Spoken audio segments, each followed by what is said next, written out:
మా latest videos కోసం మా ఈ తెలుగు న్యూస్ ఛానల్ సబ్స్క్రైబ్ చేసి గంట సింబల్ యాక్టివేట్ చేసుకోండి. ఈరోజే కార్తీక బహుళ ఏకాదశి. ఉత్పన్న ఏకాదశి పరమ పవిత్రమైన రోజు. ఈరోజు ఏమీ చేయకపోయినా సరే రాత్రి 12 లోపు ఈ కథలు వింటే చాలు మీ జాతకం మారిపోతుంది. మీరు వద్దన్న ధనం వస్తుంది. విష్ణుమూర్తి అనుగ్రహంతో వైకుంఠ ప్రాప్తి కలుగుతుంది. ఎంతో పుణ్యం చేసుకున్న వారే ఈ కథలను వినగలుగుతారు. ధర్మరాజు ఒకసారి శ్రీకృష్ణుణ్ణి, ఓ కృష్ణ, కార్తీక మాసంలో వచ్చే 2వ ఏకాదశి పేరు ఏమిటి? ఆ రోజు ఏం చెయ్యాలి అనే విషయాలను నాకు వివరించవలసినది అని అడుగుతాడు. దానికి సమాధానంగా శ్రీకృష్ణుడు ఇలా పలికాడు. ధర్మరాజా, కార్తీక కృష్ణపక్ష ఏకాదశికి ఉత్పన్న ఏకాదశి అని పేరు. ఆ రోజు ప్రొద్దుననే ఉపవాస వ్రతాన్ని చేపట్టాలి. స్నానం చేసే సమయంలో ఓ అశ్వక్రాంతే, ఓ రథక్రాంతే, ఓ విష్ణుక్రాంతే, ఓ వసుంధరే, ఓ మృతికే, ఓ ధరణి, నేను పరమగతిని పొందేలాగా నా పూర్వజన్మల పాపములన్నిటినీ కూడా నశింపచేయుడు అని ప్రార్థించాలి. స్నానం తర్వాత గోవిందుణ్ణి పూజించాలి. ఒకసారి స్వర్గరాజగు ఇంద్రుడు దేవతలతో కలిసి విష్ణుమూర్తి దగ్గరకు వెళ్ళి ఈ విధంగా ప్రార్థించాడు. ఓ జగదీశ్వర, దేవదేవ, నీకు వందనములు. నీవే ఎల్లరకు పరమాశ్రయుడవు. తల్లివి తండ్రివి నీవే. ఎల్లరను సృష్టించి పోషించి లగుంపజేయుదువు. భూమికి ఆకాశానికి సమస్త సృష్టికి నీవే పరమోపకారివి. నీవే స్వయంగా బ్రహ్మ విష్ణు మహేశ్వరుడవై ఉన్నావు. నీవే సమస్త యజ్ఞములకు తపస్సులకు మంత్రాలకు యజ్ఞకర్తలకు భోక్తవు. నీకు చెందినది నీచే నియంత్రించబడినది ఈ ముల్లోకములలో ఏదీ లేదు. ఓ దేవ, భగవంతుడా, దేవతా ప్రభు, శరణాగత రక్షక, ఓ యోగీశ్వర, మేము ఇప్పుడు స్వర్గాన్ని కోల్పోయి రాక్షసులచే తరిమివేయబడుతున్నాము. భీతితో నీ పాద పద్మాలకు శరణాగతులమైన మమ్ము రక్షించు. ఓ జగదీశ్వర, స్వర్గం నుండి ఇప్పుడు భూలోకమునకు పతనం చెంది మేము దుఃఖ సాగరంలో మునిగి ఉన్నాం. దయచేసి నా ఎడ ప్రసన్నుడవగుము అని ఇంద్రుడు నారాయణ్ణి వేడుకున్నాడు. ఇంద్రుని దయానీయమైన ప్రార్థనను వినిన విష్ణు భగవానుడు అతనితో, ఇంద్ర, దేవతలనే ఓడించిన ఆ అజేయుడగు రాక్షసుడు ఎవడు? వాడి పేరు ఏమిటి? వాడి శక్తికి మూలమేమిటి? ఇంద్ర, దీనంతటికి నిర్భయుడవై నాకు వివరించు అని అన్నాడు. అప్పుడు ఇంద్రుడు సమాధానమసంగుచు, ఓ దేవదేవ, భక్తోద్ధారక, పరమప్రభు, ఆ ఉగ్రదానుని పేరు నాడీజంగుడు. దేవతలకు తొలుత కష్టమును కలిగించిన ఆ అసురుడు బ్రాహ్మణ కులములో జన్మించాడు. వాడికి సమాన బలశాలి అయిన మురుడను పుత్రుడున్నాడు. చంద్రావతి నగరం మురునికి రాజధాని. ఈ మురాసురుడే దేవతలను స్వర్గం నుండి తరిమివేసి తాను స్వర్గంలో నివసిస్తూ ఉన్నాడు. ఇప్పుడు అగ్ని, వాయువు, యముడు, చంద్రుడు, నిరుతి, వరుణుడు మునగు దేవతల పదవులను వాడే ఆక్రమించినాడు. మేమందరము కలిసి కూడా వాడిని జయింపలేకపోతిమి. కనుక ఓ విష్ణు, ఆ అసురుణ్ణి సంహరించి దేవతలను కాపాడు అని అన్నాడు. ఇంద్రుని పలుకులను వినిన భగవానుడు దేవతలను పీడించినట్టి ఆ అసురుల పట్ల తుడై అతనితో, ఓ దేవరాజా, నీ శత్రువులైన ఆ అసురుని నేను స్వయంగా వధిస్తాను. ఇప్పుడు మీరందరూ చంద్రావతి నగరానికి బయలుదేరండి అని అన్నాడు. అప్పుడు దేవతలందరూ కూడా విష్ణు భగవానుని నాయకత్వంలో చంద్రావతి నగరానికి బయలుదేరారు. ఒక పక్క దేవతలు తమ చెంత ఉన్నట్టి వేల కొలది ఆయుధాలతో యుద్ధం సన్నుదులు అవుతూ ఉండగా, వేరొక ప్రక్క అసంఖ్యాక అసురసేన పరివృద్ధుడై మురాసురుడు గర్జించసాగాడు. దానులచు తీవ్రంగా దెబ్బతిని అదివరకే దేవతలు చెల్లాచెదురై ఉన్నారు. కానీ ఇప్పుడు దేవదేవునిచే నడుపబడుచు దేవతలు నిర్భీతిగా తమ ఎదుట నిలబడుటను చూసి దానవులకు తీవ్రమైన క్రోధం కలిగింది. ఇక అలా దేవదానవుల మధ్య యుద్ధం మొదలైంది. ఇతర దానవులను ఓడించటం విష్ణువుకు సులభమే అయినప్పటికీ మురాసురుణ్ణి ఓడించటం మాత్రం అతనికి కష్టతరమైంది. ఎన్ని ఆయుధములను ప్రయోగించినప్పటికీ మురాసురుణ్ణి వధించటం సాధ్యపడకపోయేసరికి భగవానుడు ఆ దానవునితో ముష్టి యుద్ధానికి దిగి 10,000 సంవత్సరాలు పోరాడాడు. చివరికి భగవానుడు ఆ అసురుడితో పోరాడి అలసిపోయి బదరికాశ్రమానికి వెళ్ళాడు. బదరికాశ్రమంలో భగవానుడు హేమవతి అనే సుందరమైన గృహంలో ప్రవేశించి విశ్రాంతి తీసుకున్నాడు. తదనంతరం ఆ దానవుడు విష్ణువుని వెంబడించి గుహలో ప్రవేశించాడు. అచట విశ్రాంతి తీసుకుంటున్న విష్ణువును చూసి అతడు చంపడానికి సన్నద్ధుడయ్యాడు. అప్పుడు దేదీప్యమానమైన దేవి విష్ణుమూర్తి శరీరం నుండి ఉత్పన్నమై నానా విధములైన దివ్య ఆయుధములను కలిగినదై ఆ అసురునితో పోరాడటం మొదలుపెట్టింది. దీర్ఘకాలం యుద్ధం చేసిన తర్వాత ఆ దేవి చివరకు అసురుని శిరస్సును ఖండించి వేసింది. తమ నాయకుడు చనిపోవటంతో మిగిలిన అసురులు భయంతో పాతాళ లోకానికి పారిపోయారు. విశ్రాంతి నుండి మేల్కొనిన భగవంతుడు తన ఎదుట మురాసురుడు మృతి చెంది పడి ఉండడాన్ని, తేజోమయురాలైన దేవి ముకులిత హస్తి అయి ఎదుట నిలబడి ఉండడాన్ని గమనించి ఆశ్చర్యంతో నీవెవరు అని ఆమెను ప్రశ్నించాడు. అప్పుడు ఆమె, దేవా, నేను నీ దేహంలో నుండి ఉత్పన్నమై ఆ అసురుణ్ణి వధించాను. నీవు విశ్రమించి ఉండడాన్ని చూసి ఈ అసురుడు నిన్ను వధించడానికి యత్నించాడు, కనుకనే నేను వీడిని వధించాను అని దేవి పలికింది. అప్పుడు భగవంతుడు ఆమెతో, దేవి, ఈ కార్యానికి నీ పట్ల నేనెంతో ప్రసన్నుడనైనాను. నీకు వాంఛితమైనది కోరుకో అని అన్నాడు. అప్పుడు ఆమె ఏదైనా వరమును ఇవ్వమని అడుగగా భగవానుడు ప్రసన్నతతో, దేవి, నీవు నా శక్తివి, ఏకాదశి శక్తివి. నీవు ఈ కార్తీక బహుళ ఏకాదశి రోజు ఉత్పన్నమైతివి కాబట్టి ఇకపై ఈ ఏకాదశి ఉత్పన్న ఏకాదశిగా ప్రసిద్ధి చెందుతుంది. ఈ ఏకాదశి వ్రతాన్ని పాటించే ఎవరైనా సరే సమస్త పాప దూరుడై నాశనం లేనట్టి స్వర్గ సౌఖ్యాలను పొందుతాడు అని అన్నాడు. ఆనాటి నుండి ఏకాదశి ఈ జగత్తులో చక్కగా పూజింపబడుచు ఉన్నది. ఓ ధర్మరాజా, ఏకాదశి వ్రతాన్ని పాటించేవానికి నేను పరమాగతిని ప్రసాదిస్తాను. ఏకాదశి రోజు మనుజుడు మైథున భోగాన్ని త్యాజించాలి. ధాన్యాన్ని, తేనెను, భోజనం విడిచిపెట్టాలి. నూనె రాసుకోకూడదు. ఈ ఏకాదశిని మనిషి పాటించినచో, దీని మహత్యాన్ని వినినచో మరిన్ని ఉన్నతమైన ఫలితాలను పొందుతాడు అని శ్రీకృష్ణుడు ధర్మరాజుతో ఏకాదశి మహత్యాన్ని వివరించాడు. ఏకాదశి దేవి కార్తీక బహుళ ఏకాదశి నాడే పుట్టింది.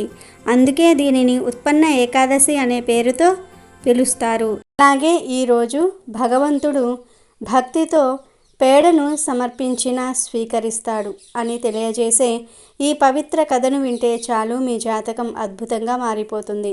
ఒక ఊళ్ళో పేద అమాయకమైన కృష్ణ భక్తురాలైన ఒక యాదవ స్త్రీ ఉండేది. ఆమె గోక్షీరాన్ని, పెరుగు, వెన్న, నెయ్యి అమ్ముకుంటూ జీవనాన్ని కొనసాగించేది. ఆమె ఎక్కడ విన్నదో, ఎవరన్నారో కానీ కృష్ణార్పణం అన్నమాట విన్నది. ఏదో మంత్రమనుకుని ప్రతి విషయానికి కృష్ణార్పణం అనటం మొదలుపెట్టింది. ఆ పదం ఎంతగా అలవాటయిందంటే లేవగానే కృష్ణార్పణం, పడుకునే ముందు కృష్ణార్పణం, భుజించే ముందు, భోజనం తర్వాత, బయటికెళ్లే ముందు, ఇంటికొచ్చిన తర్వాత ఇలా ఏ పని చేసినా కృష్ణార్పణమే అనుకుంటూ ఉండేది. చివరికి చెత్త ఊడ్చి పారేసేటప్పుడు కూడా, గోమయాన్ని ఎత్తి కుప్పగా వేసేటప్పుడు కూడా కృష్ణార్పణం అని అంటూనే ఉండేది. ఆవిడ ఇలా మొదలుపెట్టగానే ఆ ఊరిలో ఒక కలకలం చెలరేగింది. విషయం ఏమిటంటే ఆ ఊరిలో ఉన్న కృష్ణయ్య దేవాలయంలో కృష్ణుడిపై చెత్త, గోమయము పడుతోంది. ప్రతిరోజు పూజారి శుభ్రం చేసిన మర్నాడు మళ్ళీ చెత్త పడుతోంది. అది ఎలా వచ్చి పడుతుందో ఎవరికీ అర్థం కాక ఊరి జనమందరి మీద నిఘా పెట్టారు. చివరకు ఈ గొల్లశ్రీ చెత్త ఊడ్చి పారేయటము, అక్కడ కృష్ణుడిపై చెత్త పడటం ఒకే సమయంలో జరగటం గమనించి ఊరందరూ కూడా ఈవిడ చేసిన దానికి ఉగ్రులై ఆమెను ఆ దేశపు రాజుగారి దగ్గరకు తీసుకుపోయారు. రాజుగారు చెప్పినదంతా కూడా విని ఆమె నాకేమీ తెలియదని ఎంత ఏడుస్తున్నా వినిపించుకోకుండా కారాగార శిక్ష విధించారు. దాంతో ఆమె ఖిన్నురాలై ఏడ్చుకుంటూ కారాగారంలోనికి వెళ్తూ కృష్ణార్పణం అంది.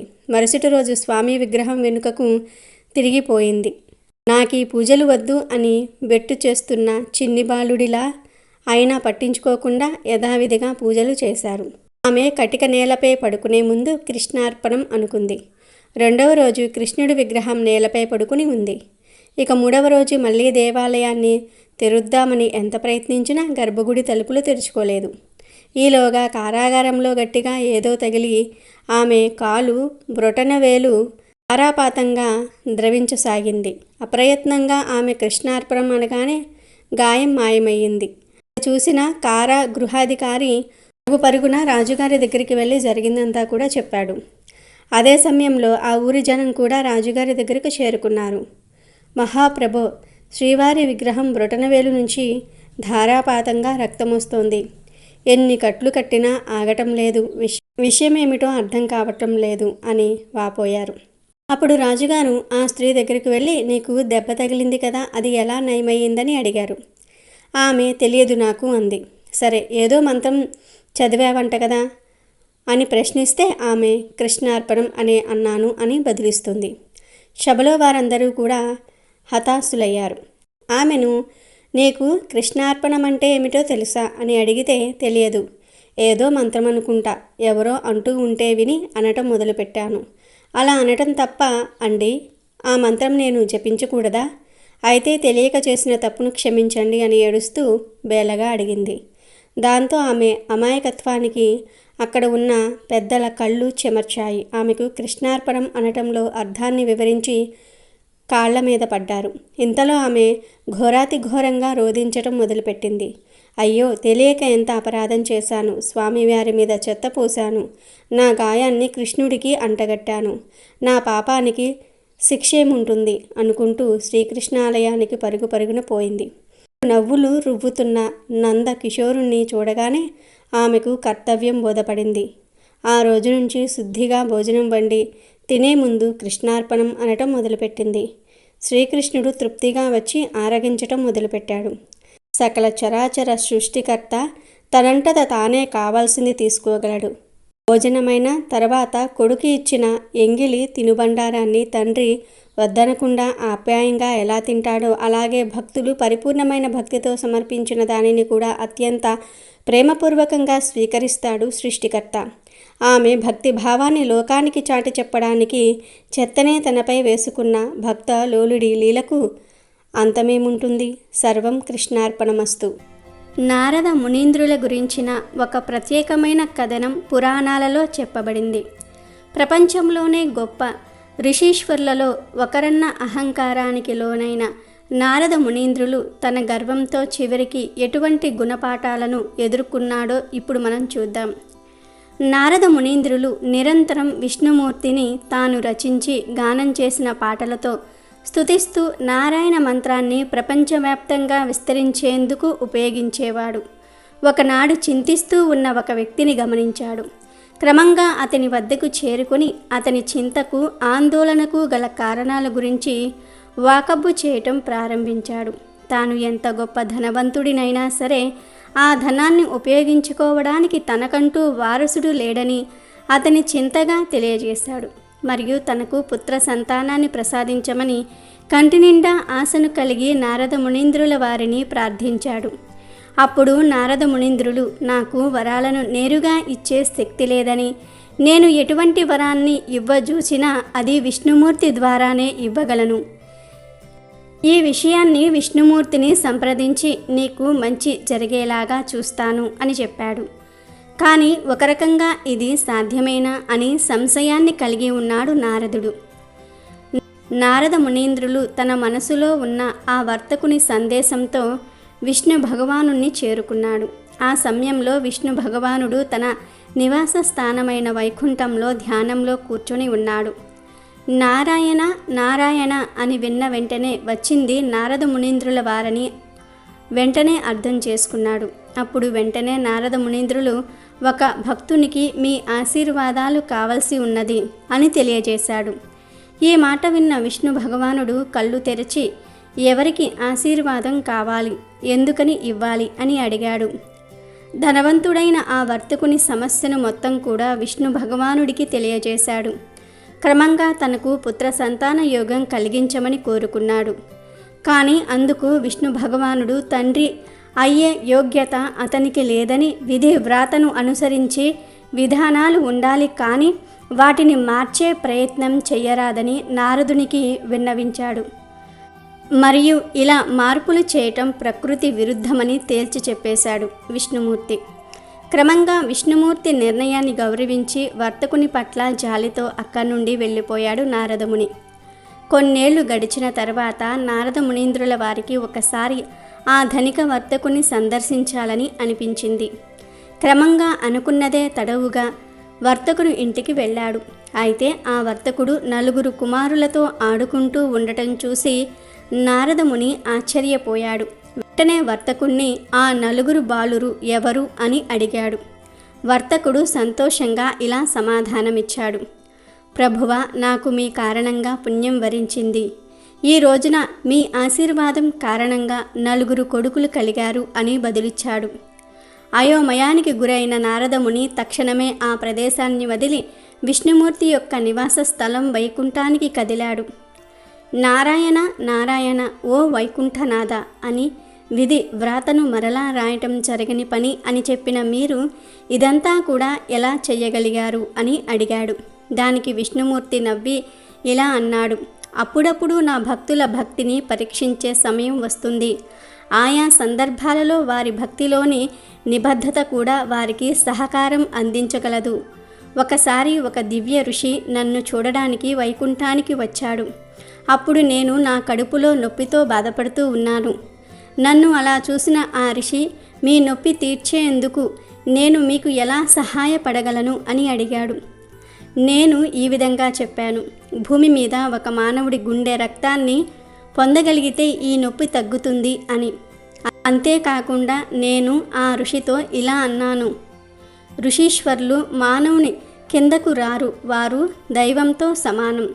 అతని రక్తం ఏమాత్రం ఉపయోగపడదు. కావున కేవలం భూమి మీద ఉన్న మానవుని రక్తమే నా సమస్యకు పరిష్కారం అని తేల్చి చెప్పేశాడు. క్రమంగా మానవ రక్తాన్ని సాధించటం కోసం ఆ ఋషీశ్వరుడు ప్రపంచవ్యాప్తంగా తిరగటం ప్రారంభించాడు.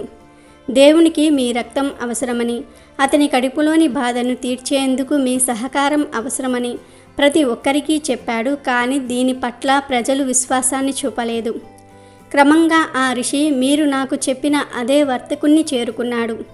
వర్తకుడు కేవలం తనను దైవ ఋషి అని మాత్రమే గుర్తించకుండా అతని విశ్వసించాడు కూడా. కత్తితో తన ఛాతిని పొడుచుకుని అతను కోరుకున్న విధంగా 4 చుక్కల రక్తాన్ని అందించాడు. అతని ధైర్య సాహసాలకు, నాపై ఉన్న ప్రేమ, భక్తి మరియు విజ్ఞానానికి మెచ్చిన నేను ఆ వర్తకుణ్ణి ఆశీర్వదించాను. క్రమంగా ఇప్పుడు అతనికి సంతాన యోగ్యం కలిగింది అని చెప్పాడు. క్రమంగా నారదముని విష్ణుమూర్తి అందరినీ ఒక కంట గమనిస్తూనే ఉంటాడని మరియు ఆయా వ్యక్తుల పాప పుణ్య ఫలాలను, భక్తి ప్రవర్తులను, నిబద్ధతను ఉద్దేశించి వారి కోరికల సాధ్య అసాధ్యాలు ఉంటాయని గ్రహించాడు. ఇటువంటి అనేక కథలు, పురాణాలు దేవునికి మరియు మానవునికి గల అనుబంధాన్ని మరింత తెలియజేసేవిలా ఉంటాయి. మనిషి తన కష్టం తాను చేసినప్పుడే దేవుని ఆశీర్వాదాలను కోరుకునేందుకు కూడా అర్హత సాధించగలడు. ప్రయత్నం శూన్యంగా దేవుణ్ణి ప్రార్థించి వరాలను ఆశించటం మూర్ఖత్వమే అవుతుంది. నలుగురితో మంచిగా ఉంటూ సద్గుణ సంపన్నుడై నలుగురికి ఆదర్శప్రాయంగా మెలిగే ఎటువంటి వ్యక్తి అయినా సరే దేవుని కన్ను సన్నలలోనే ఉంటారని ఈ కథ ద్వారా అర్థమవుతుంది. అంతేకాకుండా విష్ణుమూర్తి సృష్టిని నడిపేవాడని చెప్పబడుతుంది. అలాగే ఈరోజు విష్ణుమూర్తిని ప్రసన్నం చేసుకోవాలంటే అన్నిటికన్నా ముఖ్యంగా ఉండాల్సింది ఏమిటో తెలిపే ఈ పురాణ కథను వింటే చాలు, సకల ఐశ్వర్యాలు సిద్ధిస్తాయి. పూర్వం కాంచీపురాన్ని ఒక చోళరాజు పరిపాలిస్తూ ఉండేవాడు. ఆ రాజు ప్రజలను ఎంతో ప్రేమగా చూస్తూ ధర్మబద్ధమైన పాలనను అందిస్తూ ఉండేవాడు. అనునిత్యము విష్ణుమూర్తిని అర్చించేవాడు. ఒక రోజున ఆయన విష్ణుమూర్తి ఆలయానికి వెళ్ళి బంగారు పుష్పాలతో స్వామివారి పాదాలను పూజిస్తాడు. ఆ తరువాత ఆ ఆలయంలోనే కొంతసేపు ఉంటాడు. ఆ సమయంలో విష్ణుదాసు అనే పేరు గల ఒక బ్రాహ్మణుడు ఆ ఆలయానికి వస్తాడు. స్వామి దర్శనం చేసుకొని తాను తెచ్చిన తులసీ దళాలతో స్వామిని పూజిస్తాడు. అది చూసిన చోళరాజుకు ఆవేశాలు కలుగుతాయి. నేను బంగారు పుష్పాలతో స్వామిని పూజిస్తే వాటిని కప్పివేసేలాగా తులసీ దళాలతో పూజ చేస్తావా అని రాజు విష్ణుదాసుపై మండిపడతాడు. అంతేకాదు, పేదవాడికి అంతకంటే ఏమి చేతనవుతుంది? వాళ్లకు భక్తి అంటే ఎలా తెలుస్తుంది, వాళ్ళల్లో అసలైన భక్తి ఎందుకు ఉంటుంది అంటూ రాజు హేళనగా మాట్లాడతాడు. అప్పుడు విష్ణుదాసు రాజుతో, అయ్యా, మీరు ఏదైతే పుణ్యాన్ని ఆశించి పూజ చేశారో నేను కూడా అది ఆశించే నాకు తెలిసిన విధంగా పూజించానని అంటాడు. దానికి చోళుడు ఇలా అంటాడు, పుణ్యం రావడానికి ఆలయాలు నిర్మించాలి, యజ్ఞాలు యాగాలు చేయాలి, పుణ్యం కోసం నువ్వు అవన్నీ చేయగలవా అంటూ దురుసుగా మాట్లాడతాడు. విష్ణుదాసు కంటే తానే అసలైన భక్తుడని ఆ రాజు అందరికీ తెలిసేలాగా చేయాలనుకుంటాడు. ఇక రాజు మన ఇద్దరిలో ఎవరికి విష్ణుమూర్తి దర్శనం లభిస్తుందో చూద్దాం అనేసి అక్కడి నుంచి వెళ్ళిపోతాడు. అక్కడి వాళ్ళందరికీ చోళుడి ధోరణి తప్పుగా అనిపించినా రాజు గనుక మౌనంగా ఉండిపోతారు. చోళుడి అహంభావాన్ని పట్టించుకోకుండా విష్ణుదాసు స్వామివారి పూజపై దృష్టి పెడతాడు. విష్ణు సాన్నిధ్యం త్వరగా పొందాలనే ఉద్దేశంతో చోళరాజు గయక్షేత్రానికి చేరుకుంటాడు. అక్కడ దాన ధర్మాలు చేస్తూ యజ్ఞయాగాలు చేస్తూ ఉంటాడు. విష్ణుదాసు మాత్రం తన గ్రామంలోని విష్ణుమూర్తి ఆలయాలలో అనునిత్యం ఆయనకు పూజాభిషేకాలు నిర్వహిస్తూ ఉంటాడు. మాఘ కార్తీక మాసాల్లో మరింత శ్రద్ధతో దైవారాధన చేస్తూ ఏకాదశి ఉపవాసాలు చేస్తూ కాలం గడుపుతూ ఉంటాడు. ఒకసారి ఆయన ఉపవాస దీక్షను విరమించి భగవంతుడికి నివేదన చేసిన అన్నం తినాలని అనుకుంటాడు. కానీ భగవంతుడికి నివేదన చేసిన అన్నం పెట్టిన చోట కనిపించదు. భగవంతుడికి నివేదన చేసిన అన్నం కనిపించకపోవటంతో ఆయన ఆశ్చర్యపోతాడు. అన్నం ఏమైపోయింది? ఆశ్చర్యంగా ఉంది. పాత్రతో పాటు మాయమైపోయింది. ఎవరు తీసుకుని వెళ్ళి ఉంటారు అని ఆలోచిస్తాడు. ఆ తరువాత కాసిన్ని మంచినీళ్లు త్రాగేసి ఆ రోజంతా కూడా విష్ణుదాసు ఉపవాసమే ఉండిపోతాడు. ఆ మరుసటి రోజు కూడా ఇలాగే జరుగుతుంది. ఆయన నివేదన చేయటం ప్రసాదంగా తీసుకుందామని అనుకునేలోగా పాత్రతో పాటు అన్నం మాయం కావటం జరుగుతూ ఉంటుంది. అలా వారం రోజుల పాటు అలాగే జరుగుతుంది. ఈ వారం రోజుల పాటు ఆయన ఉపవాసమే ఉండవలసి వస్తుంది. ఇక ఒక రోజున ఎలాగైనా సరే అన్నం దొంగను పట్టుకోవాలని భావించి కళ్ళు మూసుకుని ధ్యానం చేస్తున్నట్లుగా నటిస్తాడు. అప్పుడు ఒక చండాలుడు నెమ్మదిగా ఆలయంలోనికి ప్రవేశిస్తాడు. అటూ ఇటూ చూసి అన్న పాత్రను పట్టుకుని పరుగందుకుంటాడు. ఆ చండాలుడిని చూసిన విష్ణుదాసు గబాలున పైకి లేస్తాడు. నెయ్యి లేకుండా ఎలా తింటావు నాయనా? ఇదిగో నెయ్యి తెస్తున్నాను ఉండు అంటూ నెయ్యి పాత్రను పట్టుకుని అతని వెనుక పరిగెడతాడు. విష్ణుదాసు మాటలను వినిపించుకోకుండా ఆయన చేతిలోని నెయ్యి పాత్రను చూడకుండా ఆ చండాలుడు మరింత వేగంగా పరిగెడుతూ ఉంటాడు. తనను పట్టుకోవడానికి వెంటపడుతున్నాడనుకుని భయంతో పరుగులు తీస్తూ రాయి తగిలి పడిపోతాడు. వెంటనే విష్ణుదాసు వచ్చి ఆయనను పైకి లేవదీస్తాడు. కంగారు పడవలసిన పని లేదని, ఆయన తినే అన్నంలోనికి నెయ్యి తీసుకుని వస్తున్నానని చెప్తాడు. అప్పుడు ఆ చండాలుడు చిరు మందహాసం చేస్తాడు.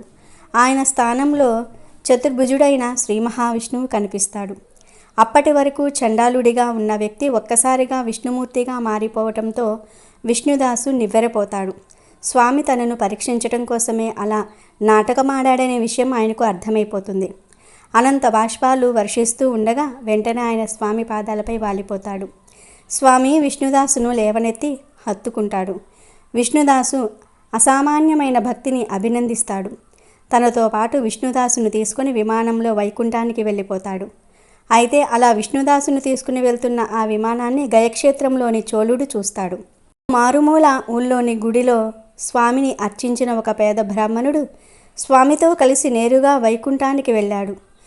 ఎంతో విశిష్టమైన ప్రదేశంగా చెప్పబడుతున్న గయక్షేత్రానికి వచ్చి యజ్ఞయాగాలు చేస్తున్నాడు. కానీ ఇంతవరకు స్వామి సాక్షాత్కారం కాలేదు. అంటే ఒక భక్తుడిగా స్వామి తనను గుర్తించలేదని భావిస్తాడు. స్వామి సాన్నిధ్యాన్ని పొందని జీవితం వృధాగా భావించి వెంటనే రాజ్యాన్ని తన మేన అల్లుడికి అప్పగిస్తాడు. అందరూ చూస్తూ ఉండంగానే అగ్ని ప్రవేశం చేస్తాడు. చోళుడు హోమగుండంలోనికి అడుగు పెట్టగానే అందులో శ్రీమన్నారాయణుడు ప్రత్యక్షమై ఆయనను అక్కున చేర్చుకుంటాడు. ఏం జరుగుతుందో తెలియక అంతా అయోమయంగా చూస్తూ ఉండగానే చోళుణ్ణి స్వామి వైకుంఠానికి తీసుకుని వెళతాడు. కాబట్టి శ్రీ మహావిష్ణువుకు ప్రీతిని కలిగించడానికి ఎలాంటి ఆర్భాటాలు చేయవలసిన అవసరం లేదు. ఆయనకు కావలసినది అంకిత భావం, అచంచలమైన భక్తి. స్వామిని చేరుకోవడానికి భక్తికి మించిన మార్గం లేదని ఈ కథ ద్వారా గ్రహించాలి. అదేవిధంగా ఈరోజు ధర్మము, కర్మ ఈ రెండిటిల్లో ఏది గొప్పది అనే విషయాన్ని తెలిపే ఈ కథను వింటే చాలు 1000 ఏళ్ల వైకుంఠ ప్రాప్తి కలుగుతుంది. ఒకసారి ధర్మము, కర్మ ఇద్దరి మధ్యలో గొడవ జరిగింది. నేను గొప్ప అంటే నేను గొప్ప అంటూ ఇద్దరు వాదులాడుకుంటూ ఉన్నారు. ఇక ఇలా విషయం తేలదు అని మనం దేవేంద్రుని వద్దకు నేరుగా వెళ్దాం, ఆయనే మనలో ఎవరు గొప్పవారో చెప్తారు అని అనుకుని నేరుగా ఇద్దరూ కలిసి ఇంద్రుని వద్దకు చేరుకున్నారు. వారిని చూసిన ఇంద్రుడు ఏం జరిగింది, ఎందుకు ఇలా వచ్చారు అని అడుగుతారు. అప్పుడు ఆ ఇద్దరు జరిగిందంతా కూడా చెప్పి మా ఇద్దరిలో ఎవరు గొప్పవారో మీరే నిర్ణయించండి అని అడుగుతారు. అప్పుడు ఇంద్రుడు రెండూ కూడా చాలా ముఖ్యమైనవే, చాలా గొప్పవే, వీటిల్లో ఎవరు గొప్ప అంటే ఎలా చెప్పగలం అని సంకటంలో పడిపోయాడు. అదే సమయంలో అక్కడే ఉన్న దేవతలకు గురువైన బృహస్పతి ముందుకు వచ్చి ఇలా అన్నాడు, మీ ఇద్దరి సందేహం తీరాలంటే మనం ఒక పనిని చేయాలి. భూలోకంలో విక్రమాదిత్యుడు అనే రాజు ఉన్నాడు. ఆయన మహాధర్మాత్ముడు, మహాజ్ఞాని. ఆయన మీ సందేహాలన్నిటినీ తీరుస్తారు. మనం వెంటనే ఆయన రాజ్యానికి బయలుదేరుదాం అని అన్నాడు. దాంతో ఇంద్రుడు, బృహస్పతి, ధర్మము, కర్మం వీరంతా విక్రమాదిత్యుని రాజ్యానికి చేరుకున్నారు. వారిని చూసి విక్రమాదిత్యుడు చాలా ఆనందించి వారికి గౌరవంగా నమస్కరించి, దేవా, మీ రాకకు కారణం ఏమిటి అని అడుగుతాడు. అప్పుడు ఇంద్రుడు, వీరు ధర్మము, కర్మ, వీరిలో ఎవరు గొప్ప అనే గొడవ మొదలైంది. ఇప్పుడు మీరే వీరిద్దరిలో ఎవరు గొప్ప అని నిర్ణయించాలి అని చెప్తాడు. అది విన్న విక్రమాదిత్యుడు, దేవా, మీకు అన్నీ తెలుసు, కానీ నా ద్వారా ఈ విషయాన్ని లోకానికి తెలియజేయాలి అని అనుకుంటున్నారు. మీ ఆజ్ఞ ప్రకారం నేను తప్పకుండా తెలియజేస్తాను, కానీ దానికోసం మనం ఒక వనానికి వెళ్ళవలసి ఉంటుంది అని అన్నారు. ఆ తర్వాత అందరూ కలిసి వనానికి చేరుకున్నారు. ఆ వనానికి చేరుకున్న విక్రమాదిత్యుడు మొదట ధర్మంతో ఇలా అంటున్నారు, ధర్మమా, నీవు ఎందువలన గొప్పవాడివో వివరించు అని అడుగుతాడు. ఇప్పుడు ధర్మము, రాజా, నేనే గనుక లేకపోతే లోకంలో అనేక ఘోరాలు జరుగుతాయి. మానవులు వావి వరసలు మర్చిపోయి నీచమైన కర్మలు చేస్తారు.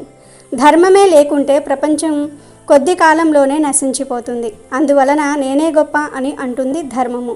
అప్పుడు విక్రమాదిత్యుడు, కర్మ, నీవు ఏ విధంగా గొప్పవాడివి అని అడుగుతారు. అప్పుడు కర్మ, మహారాజా, ఒకవేళ నేనే గనుక లేకపోతే ఈ లోకమే నడవదు, ఈ లోకంలో ఏమీ జరగదు, అంతా స్తంభించిపోతుంది. ఏ చిన్న కార్యమైనా నేనే చేయాలి, అందువల్ల నేనే గొప్ప అని అంటుంది కర్మ. అప్పుడు విక్రమాదిత్యుడు బాగా ఆలోచించి అటుగా వెళ్తున్న ఒక వ్యక్తిని చూసి కర్మతో ఇలా అంటున్నారు, హే కర్మ, నువ్వు అటుగా వెళ్తున్న ఆ వ్యక్తి దగ్గరకు వెళ్ళి నీ గురించి చెప్పి ఆయనలో కలిసి ఆయనను మంచి మార్గంలో వెళ్ళేటట్టు చేసి నీ గొప్పతనాన్ని నిరూపించుకో అని అన్నారు. అప్పుడు ధర్మము మహారాజు వద్దకు వచ్చి, హే మహారాజా, నేను ధర్మాన్ని, నేను ఇప్పుడు కర్మతో కలిసి వెళ్ళను. ఈ పనిలో కర్మ మాత్రమే తన పనిని పూర్తి చేస్తుంది, నేను వెళ్ళను అని అంటుంది. అలా చెప్పి ధర్మము మానవునిలోనికి ప్రవేశించలేదు. వెంటనే కర్మ మాత్రం అతని దగ్గర వెళ్ళి ఇలా అంటుంది, మీరు ఎక్కడికి వెళ్తున్నారు అని అడిగింది. ఇప్పుడు ఆ వ్యక్తి, నేను నా గురువు యొక్క దర్శనం చేసుకోవడానికి వెళ్తున్నాను అని అన్నాడు. అప్పుడు కర్మ ఇలా అంటుంది, ఓ మానవుడా, నేను నీ కర్మను, నేను కూడా నీ వెంట వస్తాను. నువ్వు మాత్రం నీ గురువుతో మంచి వరాన్ని కోరుకోవాలి అని అంటుంది. ఇలా ఇద్దరూ కలిసి మెల్లగా గురువు ఉన్న ఆశ్రమానికి చేరుకున్నారు. ఇలా చేరుకుంటున్న సమయంలోనే అక్కడ ధర్మం లేని కారణంగా ఆ వ్యక్తి యొక్క జ్ఞానం మెల్లమెల్లగా తగ్గిపోయింది. అతను మంచి చెడు అనే విచక్షణను కోల్పోతాడు. అలా వారిద్దరూ గురువు గారిని చేరుకున్నారు. ఆ సమయంలో గురువు తపస్సులో ఉన్నారు. వచ్చిన ఆ వ్యక్తి గురువును తపస్సు నుంచి లేపే ప్రయత్నం చేశాడు. ఆ సమయంలో గురువులో కూడా ధర్మం లేదు, కర్మ మాత్రమే ఉంది. అందువలన ఎంత పిలిచినా గురువు మాత్రం కన్నులు తెరవలేదు. ఆ తరువాత ఆ వ్యక్తి అనగా శిష్యుడు గురువును కర్రతో కొట్టడం మొదలుపెట్టాడు. ఎందుకంటే ఇప్పుడు అతనిలో కర్మ మాత్రమే ఉంది, ధర్మము లేదు. అందువలన ఈ క్రూరమైన పనిని చేస్తూ ఉన్నాడు. ఆ తర్వాత గురువుగారు తపస్సు నుండి లేచి చూస్తే తన ప్రియ శిష్యుడే తనను కొడుతున్నాడు. అప్పుడు గురువులో కూడా ధర్మం లేదు, కర్మ మాత్రమే ఉంది. అందువలన ఆ గురువుకు విపరీతమైన కోపం వచ్చి తన ప్రియ శిష్యుడు అని కూడా చూడకుండా నువ్వు వెంటనే గాడిదగా మారిపో అని శాపం ఇచ్చారు. వెంటనే ఆ శిష్యుడు గాడిదలాగా మారిపోయాడు. అలా గాడిదలాగా మారిన ఆ వ్యక్తి పరిగెత్తుకుంటూ విక్రమాదిత్యుని వద్దకు వచ్చి ఇలా అంటున్నాడు, మహారాజా, నేను కర్మను, నా ప్రభావంతో నేను ఒక మనిషిని కూడా గాడిదలాగా మార్చేస్తాను అని అంటుంది. అప్పుడు ఆ మహారాజు ధర్మమును పిలిచి, ఓ ధర్మమా, ఇప్పుడు నువ్వు వెళ్ళి నీ ప్రభావాన్ని చూపించు అని అంటారు. వెంటనే ధర్మము ఆ గాడిదలో కలిసి గురువుగారి దగ్గరకు చేరుకుంటుంది. గురువులోకి ధర్మము ప్రవేశించగానే, నా వల్ల పెద్ద అనర్థమే జరిగింది, నా ప్రియ శిష్యుణ్ణి నేను శపించాను అంటూ చాలా బాధపడతారు. ఆ తర్వాత శపించబడిన వ్యక్తి గాడిద రూపంలో తన ఇంటి ముందుకు చేరుకుంటాడు. అప్పుడు అక్కడ ధర్మం కూడా ఉండటం వలన దాని ప్రభావం చేత ఆ వ్యక్తి యొక్క భార్య జరిగిందంతా కూడా తెలుసుకుంటుంది. తన భర్తను గురువు శపించిన విషయం తెలుసుకుని ఆ గాడిద రూపంలో ఉన్న తన భర్తను తీసుకుని గురువు వద్దకు చేరుకుని ఆయనతో ఇలా అంటుంది, ఓ గురుదేవ, నా భర్త అజ్ఞానం వలన ఈ తప్పు జరిగిపోయింది. మమ్మల్ని క్షమించి మీ శాపాన్ని ఉపసంహరించి నా భర్తకు పూర్వరూపాన్ని ప్రసాదించండి అని వేడుకుంటుంది. అప్పుడు ఆ గురువు, అమ్మా, నేను ఇచ్చిన శాపాన్ని ఉపసంహరించుకునే శక్తి నాకు లేదు, కానీ శాప విమోచనానికి మాత్రం ఒక ఉపాయం ఉంది. ఇతనికి ఎప్పుడైతే దేవేంద్రుడైన ఇంద్రుడు అలాగే బృహస్పతి ఇద్దరినీ ఒకేసారి ఇతను దర్శిస్తారో ఇతనికి శాప విమోచనం జరిగి ఇతనికి పూర్వరూపం లభిస్తుంది అని చెప్పారు. అప్పుడు ఆమె ఇలా అంటుంది, ఓ గురుదేవా, ఇంద్ర, బృహస్పతి ఎక్కడ ఉన్నారో వారి దర్శనం మాకెలా సాధ్యం అని అంటుంది. వెంటనే ఆ గురువు తన దివ్య దృష్టితో చూసి, నువ్వేమీ బాధపడకు, ఇప్పుడు ధర్మం నీ వెంట ఉంది, నువ్వు వెంటనే రాజా విక్రమాదిత్యుని ఆస్థానానికి వెళ్ళు, మీకు అక్కడ వారిద్దరి దర్శనం లభిస్తుంది అని అన్నారు గురువుగారు. ధర్మం ప్రభావం చేత శపించబడిన భర్తను తీసుకొని ఆమె విక్రమాదిత్యుని ఆస్థానానికి చేరుకుంటుంది. అప్పటికే అడవి నుంచి ఆస్థానానికి చేరుకున్న ఇంద్రుడు బృహస్పతి యొక్క దర్శనం ఆ గాడిద రూపంలో ఉన్న ఆ వ్యక్తికి కలిగింది. వెంటనే ఆ వ్యక్తికి శాప విమోచనం జరిగి తన పూర్వరూపాన్ని పొందారు. అలా ముందుగా వెళ్ళిన కర్మ ఒక మనిషిని గాడిదిగా, ఆ తరువాత ధర్మం మాత్రం ఒక గాడిదను కూడా మనిషిగా మార్చింది. అదే ధర్మం యొక్క గొప్పతనం. అప్పుడు విక్రమాదిత్యుడు కర్మతో ఇలా అంటున్నారు, హే కర్మ, నీవు గొప్ప వాడివి కాదు, నువ్వు ఎప్పుడూ గొప్పవాడిగా ఉంటావో తెలుసా? ఎప్పుడైతే నీ వెంట ధర్మము, నీతి, జ్ఞానము ఉంటాయో అప్పుడే నీవు గొప్పవాడివిగా ఉంటావు. నువ్వు ఎప్పుడైతే అన్యాయము, అధర్మము లాంటి వెంట పడతావో అప్పుడు నువ్వు ఎప్పటికీ కూడా గొప్పవాడివి కాలేవు. ధర్మము నీ వెంట నిరంతరం ఉంటేనే నువ్వు గొప్పవాడివిగా ఉంటావు, లేకపోతే లేదు. అందువలన అన్నిటికంటే ధర్మమే చాలా గొప్పది, ఆ ధర్మంతో చేసే కర్మ ఇంకా గొప్పది అని అన్నారు ఆ విక్రమాదిత్యుడు. విన్న ధర్మము, కర్మ రెండూ కూడా తమ గురించి తాము పూర్తిగా తెలుసుకున్నాయి. ఎప్పుడైతే ధర్మానికి హాని జరుగుతుందో అప్పుడు ఆ ధర్మాన్ని కాపాడడానికి స్వయంగా ఆ శ్రీ మహావిష్ణువే ఈ భూమిపై అవతరించి అధర్మాన్ని అంతం చేసి ధర్మ స్థాపన చేస్తారు. అందుకే అంటారు, ధర్మో రక్షితి రక్షితః అని. ధర్మాన్ని మనం రక్షిస్తే ఆ ధర్మమే మనల్ని రక్షిస్తుంది. ఈరోజు ఈ కథ వింటే చాలు, అదృష్టం మీ తలుపు తడుతుంది, మీ దశ మారిపోతుంది, సకల ఐశ్వర్యాలు సిద్ధిస్తాయి, రాజయోగం పడుతుంది. ఒకసారి నారదుడు భూలోకం మీద సంచరిస్తూ ఉండగా అతనికి నారాయణ అనే భక్తుడు కనిపించాడు. నారాయణ్ణి చూడగానే నారదుడికి ఎందుకో జాలి కలిగింది. నారాయణ, ఎన్నాళ్ళని ఇలా ఈ సంసార జంజాటంలో పడి ఉంటావు? నువ్వు కూడా చక్కగా నాతో వచ్చేయి, నిన్ను ఆ భగవంతుని పాదాల చెంతకు తీసుకువెళ్తాను, వైకుంఠం చేరుస్తాను అని అన్నాడు. అయ్యో మహానుభావ, మీ నోటి వెంట ఆ మాట రావటం నా అదృష్టం. ఆ భగవంతుణ్ణి చేరుకోవటమే ఈ జన్మకు పరమార్థం కదా. కాకపోతే ఓ చిన్న మనవి, నా పిల్లలు ఇంకా పసివారు, వాళ్లను పెంచి యోగ్యులుగా తీర్చిదిద్దాల్సిన బాధ్యత ఉంది కదా. ఆ బాధ్యత తీరిన వెంటనే టక్కున నీతో వచ్చేస్తాను అని వేడుకున్నాడు నారాయణ. తాను ఎంత గొప్ప వరం ఇచ్చినా కూడా నారాయణ తృణీకరించేసరికి నారదుడు బాధపడ్డాడు. కొన్నేళ్లు గడిచిన తర్వాత తిరిగి నారాయణ ఇంటి దగ్గరకు చేరుకున్నాడు నారదుడు. మళ్ళీ నారాయణ దగ్గరకు వెళ్ళి, నారాయణ, నీ పిల్లలు యోగ్యులయ్యారు కదా, ఇక నాతో వస్తావా అని అడిగాడు. తప్పకుండా మీతో వస్తాను, కానీ ఇప్పుడు కాదు. ఇప్పుడిప్పుడే నా వంశం వృద్ధి చెందుతోంది. కాస్త నా మనవళ్లను మనవరాళ్లను తనివి తీరా చూసుకుంటాను. కొద్ది సంవత్సరాలు గడిచాక ఇక నేను లేని లోటు కూడా వారికి తెలియదు. అప్పుడు మీతో తప్పకుండా వచ్చేస్తాను అన్నాడు నారాయణ. నారదుడు మరోసారి భంగపడి బాధపడి తన దారిన తాను వెళ్ళిపోయాడు. అని తను వరాన్ని ఇస్తానన్న విషయం గుర్తుంచుకొని కొన్నేళ్ల తర్వాత తిరిగి నారాయణ దగ్గరకు వెళ్ళాడు. కానీ ఆ ఇంట్లోకి అడుగు పెట్టగానే నారాయణ అప్పటికే మరణించాడన్న విషయం తెలిసింది. ఇక నారాయణ ఏ దేహంలో ఉండి ఉంటాడో అని ఆలోచిస్తూ నారదుడు అక్కడి నుంచి వచ్చేస్తూ ఉండగా మునివర్యులకు ప్రణామం అన్న మాటలు వినిపించాయి.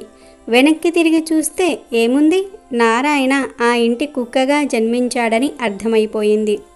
నారద మహర్షి, నా కోసం మీరు తిరిగి వచ్చినందుకు శతకోటి వందనాలు. కాకపోతే చిన్న మాట, ఆ పిల్లలు అంతులేని సంపద చేతికి రావటంతో చాలా అశ్రద్ధగా ఉంటున్నారు. అందుకే ఈ ఇంట్లోని సంపదను దొంగలు దోచుకుపోకుండా ఈ ఇంటిని రాత్రింబగళ్ళు కాపాడుకుంటూ వస్తూ ఉన్నాను. నా పిల్లలకు కాస్త జాగ్రత్త తెలుస్తుందన్న నమ్మకం కలగ్గానే నిమిషం కూడా ఆలస్యం చేయకుండా మీతో వచ్చేస్తాను అంటూ ప్రాధేయపడ్డాడు. నారదుడు మళ్ళీ నిరాశతో అక్కడి నుంచి వెళ్ళిపోయాడు. అలా కొన్నాళ్ళు గడిచాయి. మళ్ళీ నారాయణ ఉండే ఇంటికి వెళ్ళాడు నారదుడు. కానీ అక్కడ కుక్క కనిపించలేదు. కొద్ది రోజుల క్రితమే అది చనిపోయిందని తెలిసింది. అది తిరిగి ఏ జన్మ ఎత్తిందా అని యోచిస్తూ నారదుడు ఆ ఇంటి వెనుక ఉన్న పొలంలో తిరుగుతూ ఉండగా మునివర్యులకు ప్రణామం అన్న సుపరిచితమైన గొంతుక వినపడింది. అటు ఇటు చూడగా గడ్డివాము చాటున మునగదీసుకుని ఉన్న పాము రూపంలో నారాయణ కనిపించాడు. నారద మహర్షి, నా పిల్లలకు డబ్బు మీద జాగ్రత్త కలిగిన మాట నిజమే, కానీ వారు మహాబద్ధకస్తులు. ఎప్పుడో గాని పొలంలోనికి అడుగు పెట్టరు. ఈలోగా నానా రకాల జీవాలన్నీ పొలంలోని ధాన్యరాశులను ఆరగించేస్తూ ఉన్నాయి. అదను చూసుకొని పక్క పొలంలోని వారు కూడా ఇక్కడి ధాన్యాల్ని తస్కరిస్తూ ఉన్నారు, అంటే దొంగిలిస్తూ ఉన్నారు. అందుకే నా పొలానికి అడ్డంగా ఇక్కడిక్కడే తిరుగుతూ ఉన్నాను. ఈ ఒక్కసారికి నన్ను విడిచిపెట్టి వెళ్ళండి అంటూ ప్రాధేయపడ్డాడు. ఆ మాటలు విన్న నారదుడు ఒక్క క్షణం ఆలోచించాడు. నారాయణ ఆశాపాశాలకు అంతే లేకుండా పోయిందని గ్రహించాడు. ఆ వలయం నుంచి ఎలాగైనా సరే అతన్ని దాటవేయాలని తలచాడు. అంతే, ఆ ఇంట్లోని వారిని పిలిచి పామును చంపించాడు. పామును చూడగానే వారంతా పామును చంపారు. మోహంలో కన్ను మిన్ను కానని తనకు తగిన శాస్తి జరిగిందని బుద్ధి తెచ్చుకుంటూ నారాయణ తన ప్రాణాన్ని విడిచాడు. నారదునితో కలిసి ప్రయాణించేందుకు సిద్ధపడ్డాడు. ఇక్కడ గ్రహించవలసిన నీతి ఏమిటి అంటే, గృహస్థాశ్రమంలో బాధ్యతలు తప్పవు, కానీ మోహబంధాలను మనం కట్టేసుకోవాలి అనే వివేకం చాలా అవసరం. ఇహమే కాదు, పరం గురించి కూడా మనం తప్పనిసరిగా ఆలోచించుకోవాలి. పుణ్యం మనల్ని జన్మ జన్మల వరకు ఎలా ఫాలో అవుతుందో తెలిపే ఈ పవిత్ర కథను వింటే చాలు, కోటి జన్మల పుణ్యం వస్తుంది. చేసిన పుణ్యం చెడని పదార్థం అని పెద్దలు చెప్తూ ఉంటారు.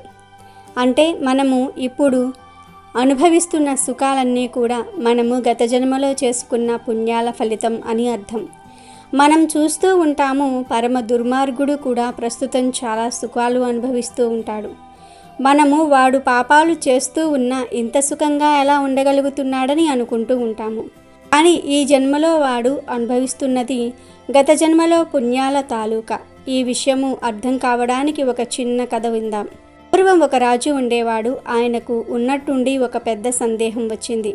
అది ఏమిటి అంటే, నేను పుట్టిన సమయంలోనే, అంటే అదే ముహూర్తానికి చాలామంది పుట్టి ఉంటారు కదా, వారందరూ రాజ్యాలు ఏలుతున్నారా లేదో, నేను ఒక్కడినే రాజు ఎలా అయ్యాను?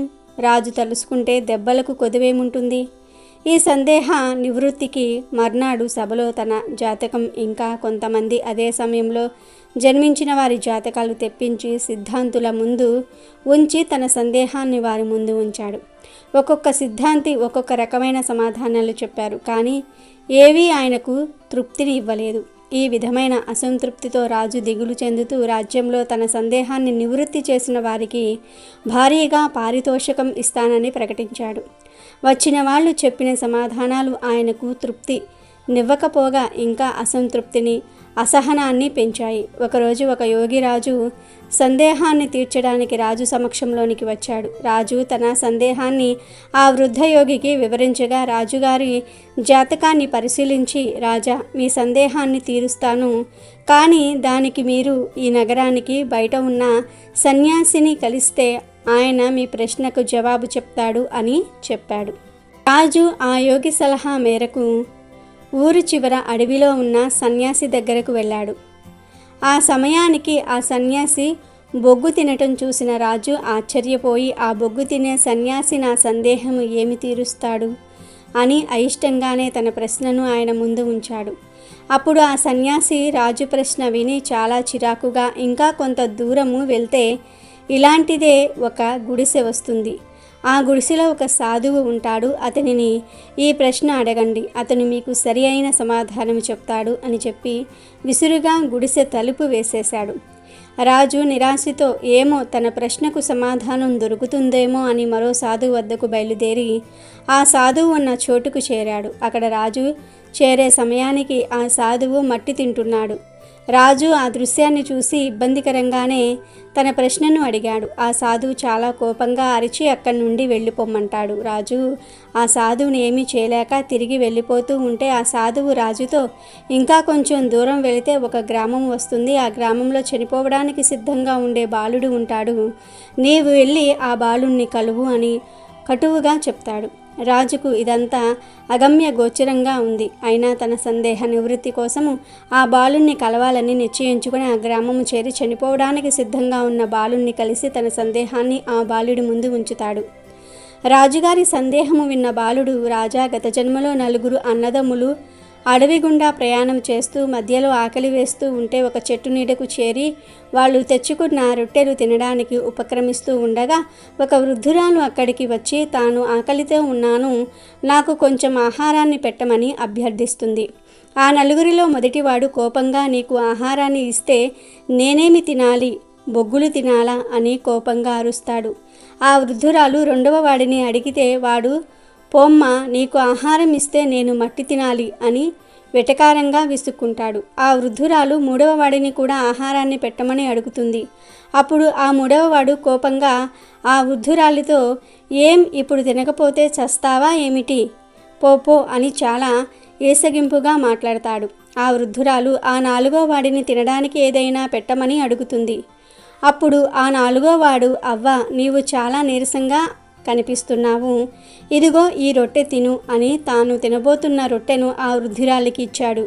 ఆ 4వ వ్యక్తివి నీవే రాజా.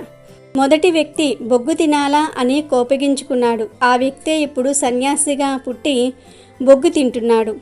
ఇక నీకు రొట్టె ఇస్తే నేను మట్టి తినాలి అని వెటకారంగా చేసిన ఆ వ్యక్తే ఇప్పుడు సన్యాసిగా పుట్టి మట్టి తింటున్నాడు. రొట్టె తినకపోతే చస్తావా అన్న వ్యక్తిని నేనే, అందుకే ఇప్పుడు చస్తున్నాను అని చెప్పి ఆ బాలుడు ప్రాణాలు విడిచాడు. జరిగిన సంగతులను ఆ రాజు తనను పంపిన యోగి దగ్గరకు వెళ్ళి చెప్పి వివరణ అడుగుతాడు.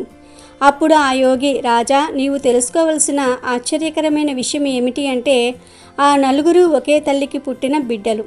వారిలో ఆ 4వ వాడు చేసిన పుణ్య ఫలితముగా ఈ జన్మలో నీవు రాజుగా జన్మించావు. మిగిలిన వారు వారి కర్మానుసారము ఒకడు బొగ్గులు తింటూ, మరొకడు మట్టి తింటూ, మరొకడు చావుకు సిద్ధంగా ఉండి నీకు విషయము చెప్పి చనిపోయినాడు. కాబట్టి మనము గతములో చేసిన పుణ్యము వృధా కాదు అని రాజుకు వివరించి ఏ విధమైన పారితోషికం రాజు నుండి స్వీకరించకుండా వెళ్ళిపోతాడు. దానం సంపద వంటిది కనుక అందరికీ పంచితే ప్రతిఫలంగా అది పుణ్యాన్ని అందిస్తుంది. ఓ చెడ్డ మాట అప్పు లాంటిది కాబట్టి పూర్తిగా వడ్డీ కలిపి చెల్లించాల్సి వస్తుంది. కాబట్టి ఈరోజు రాత్రి 12 లోపు ఈ కథలు వింటే చాలు, అదృష్టం మీ తలుపు తట్టినట్టే. ఈరోజు ఈ కథలు వింటే చాలు, పట్టిందల్లా బంగారం అవుతుంది, రాజయోగం పడుతుంది, అన్నీ శుభాలే జరుగుతాయి. అమెజాన్లో బెస్ట్ డిస్కౌంట్స్ కోసం వీడియో డిస్క్రిప్షన్లో లింకు ఉంది, చూడండి. అలాగే మా టెలిగ్రామ్ ఛానల్ సబ్స్క్రైబ్ చేసుకోండి.